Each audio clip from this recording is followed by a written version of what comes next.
Pessoal, por que eu botei o título Recado da Argentina 2 para essa contribuição aqui a vocês pensarem a relação entre o Brasil e a Argentina comigo?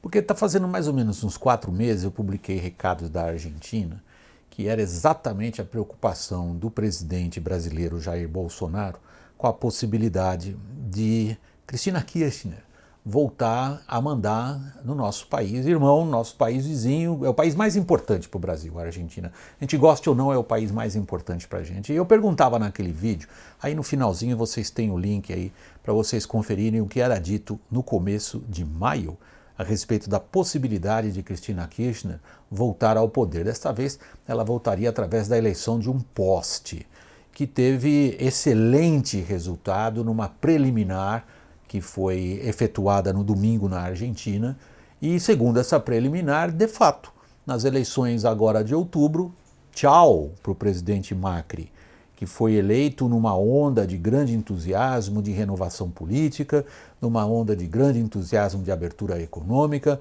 numa onda de grande entusiasmo de melhoria da economia argentina em função de reformas estruturantes e abrangentes. A possibilidade da volta desse grupo de esquerda, representada pelos Kirchner na Argentina, significa de fato um duplo desastre. Significa um desastre político de grandes proporções e significa também um desastre econômico de grandes proporções. E tinha então razão o presidente brasileiro de se preocupar com a situação da Argentina. Lá em maio ele estava se metendo e falando da eleição argentina, dizendo exatamente isso, que temia que a Cristina Kirchner voltasse ao poder. Pelo jeito ele deu azar para o Macri, quem ele apoiou, porque o Macri está mal das pernas para valer. O problema é a grande lição que a Argentina está nos dando e que aparentemente o governo brasileiro tem dificuldades de entender. Vamos lá. O que aconteceu de errado na Argentina? Para a gente entender, afinal de contas, como é que depois de tanto populismo irresponsável, fiscalmente irresponsável, economicamente irresponsável e politicamente também, que foi o período dos Kirchner na Argentina. Como que depois deles terem provocado um desastre econômico, o eleitorado argentino volta a manifestar sua preferência exatamente por aqueles que todo mundo identifica com esse período da economia? Por uma razão que o Macri talvez não tivesse entendido perfeitamente. O Macri argumenta, e argumenta com razão, que boa parte das dificuldades dele vem do fato de ter encontrado um país praticamente em ruínas do ponto de vista das contas públicas e que ele, Macri, passou um bom período inicial da presidência dele arrumando essas contas. É algo que a gente ouve do atual governo brasileiro também, não oficialmente, mas ali na surdina, dizer o seguinte: vem cá, vocês estão cobrando tantos resultados da economia, vocês não entendem que o atual governo brasileiro pegou uma economia arrebentada pelos seus antecessores? Aí está uma das primeiras lições da Argentina, pessoal. Evidente, só não vê quem não quer, só não vê quem está fechando os olhos para a realidade. A lição da Argentina é o seguinte: as pessoas cobram resultados muito rápido do governo. E se esses resultados não surgem, ou se não surge pelo menos a perspectiva de que as coisas vão melhorar, eles vão para quem lhes prometer que as coisas vão melhorar. E é exatamente isso que aconteceu na Argentina. Quando a gente vê a autocrítica que o governo do Macri vem fazendo lá desde maio, quando as pesquisas começaram a indicar a subida da Cristina Kirchner e do poste que ela quer colocar como presidente, porque ela é candidata como vice-presidente, na autocrítica do governo argentino a gente registra frases ou declarações como essas aqui que eu fui pegar da imprensa argentina. Nós vendemos excesso de otimismo, ou seja, prometeram uma série de reformas que teriam efeitos que só viriam a longo prazo. Nós não conseguimos levar as reformas totalmente a cabo. De fato, houve uma resistência política muito forte, sobretudo de grupos corporativistas, que o presidente da Argentina não soube ou não conseguiu superar. Além disso, eles tiveram azar. Eu vou falar azar porque podia falar o imponderável, o imprevisível na história, mas vou falar azar que todo mundo entende. Eles tiveram uma seca.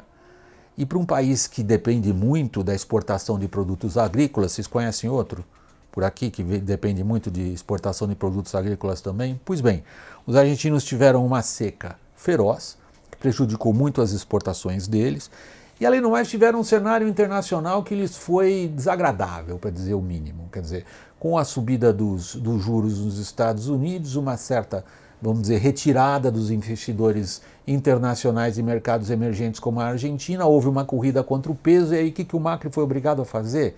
E é isso que eu falava naquele vídeo no começo de maio. Ele teve que cometer uma espécie de suicídio político na Argentina, ele teve que bater as portas do FMI, que então preparou um pacote de salvação da Argentina de 56 bilhões de dólares. É o maior da história. Assim como a Argentina foi responsável, na época dos Kirchner, pelo maior calote do século 20 e 21. Talvez o maior da história. E isto na Argentina, no padrão político argentino, recorrer ao FMI é um suicídio político. O preço está chegando para o Macri agora. Há lições evidentes aí que eu vou resumir rapidamente para vocês. Reformas, se não forem estruturantes e abrangentes, não tiram uma economia que vem num período de estagnação como a da Argentina e como a do Brasil, da situação na qual as pessoas têm a sensação de que lhes é prometido muito e lhes é entregue pouco. Isso em política sempre tem um significado. Em outras palavras, eu tenho repetido isso com muita ênfase. Todo o nosso debate político-ideológico tem toda a sua razão de ser, a sua importância, mas sem querer ser simplista demais, mais sendo, tá? Se a economia não decolar, se o Brasil não sair do atoleiro, se não tiver uma arrancada, isto cobrará um preço político do atual governo. Como cobraria de qualquer governo, gente. Não importa se é o Jair Bolsonaro ou quem seja. Um país na situação em que estamos, de estagnação, baixa competitividade, queda de produtividade relativa, como é o caso da Argentina, se não souber ou se não mostrar como vai sair dessa situação, isto imporá um custo político a quem estiver no poder. Ponto. Não tem nenhum segredo nisso. Tem outra lição importante da Argentina aí, que faz a gente olhar para frente também quando a gente considera a relação do Brasil com os Estados Unidos, ou quando a gente considera a relação do Brasil com Israel. Nós estamos falando da relação do país com os Estados Unidos, nós estamos falando da relação do país com a Argentina, nós estamos falando da relação do país com Israel e por aí vai, ou nós estamos falando das relações pessoais entre os respectivos dirigentes políticos. Veja a lição da Argentina. Países, eu tenho repetido isso muitas vezes em palestras, aqui também nas lives com vocês, países não têm amigos, gente. Países têm interesses. A Argentina, pessoal, a gente gosta da Argentina ou não, fale mal da Argentina ou viaje para lá com o maior prazer do mundo, adore ou deteste aquele país, ele continua lá. Estaremos todos mortos, teremos desaparecido todos, os governos todos terão ido embora e a Argentina continua lá. E o Brasil continua aqui, é a nossa fronteira mais importante, é a nossa relação internacional mais importante, a com a Argentina, não importa o governo. Quando um governo, porém, declara que é um desastre a eleição de um adversário político do governo de lá, como aconteceu, que o Brasil fez e vem fazendo desde abril e maio, se realiza este cenário, e é o que parece que está se realizando na Argentina, como é que fica então? As consequências são severas do ponto de vista dos interesses brasileiros. Veja, que interesse que a gente tem em comum com a Argentina? Uma ambiciosa negociação de livre comércio com a União Europeia, extraordinariamente positiva se for realizada. Abre portas e abre perspectivas. Ah, mas agora tem um governo lá na Argentina que eu não gosto da cara deles? Como é que fica então? Nós temos na Argentina o nosso principal mercado exportador. Isso independe de governos, tudo bem, mas os governos têm uma grande influência, sobretudo em países nos quais o peso do Estado é tão grande, como é o caso da Argentina e como é o caso, evidentemente, do Brasil. E aí como é que fica?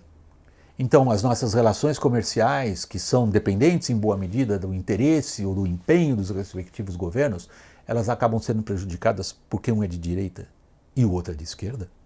É isto que eu quero dizer, que países não têm amigos, países têm interesses. E subordinar relações internacionais aos, digamos, interesses ou aos desejos ou às ligações pessoais dos seus dirigentes é sempre um alto risco. O risco existe se Donald Trump não for reeleito, porque boa parte da nossa aposta na relação com os Estados Unidos é uma aposta pessoal. Se vocês quiserem, o Benjamin Netanyahu, chefe de governo de Israel, vai para uma eleição dificílima agora em outubro.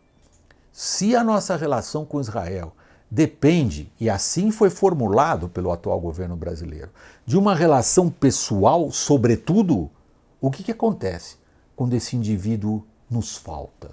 As relações entre os governos do Estado e os estados por detrás desses governos, ou acima desses governos, ficam então em que pé? Vem daí essa afirmação que é praticamente um dogma entre os estudantes e analistas de relações internacionais, a de que a esfera das relações internacionais é a esfera da impessoalidade e dos interesses dos respectivos países, além da capacidade de entendimento pessoal entre um e outro. Resumindo, as lições da Argentina para nós são claríssimas, são praticamente um alerta vermelho para nós. Vejam, uma situação de estagnação econômica fatalmente cobrará um preço político ao governo de plantão. Não importa qual é a tendência política desse governo, se ele foi eleito com quantos milhões de votos ou não. Isto está nas nossas portas. A questão é, sobretudo, a de fazer a economia brasileira crescer. Olhem para a Argentina. A segunda lição da Argentina. Países se relacionam com os outros porque a geografia manda. Nós somos obrigados a ter uma relação muito próxima, muito estreita e de interesses comuns com a Argentina, não importa quais sejam os respectivos governos, se são governos disso ou se são governos daquilo. Subordinar relações tão importantes como essa à questão pessoal, quem é lá o cara que está de plantão, isto acaba indo contra, na verdade, os nossos interesses de prazo mais longo. Pessoal, muito obrigado, até o próximo vídeo.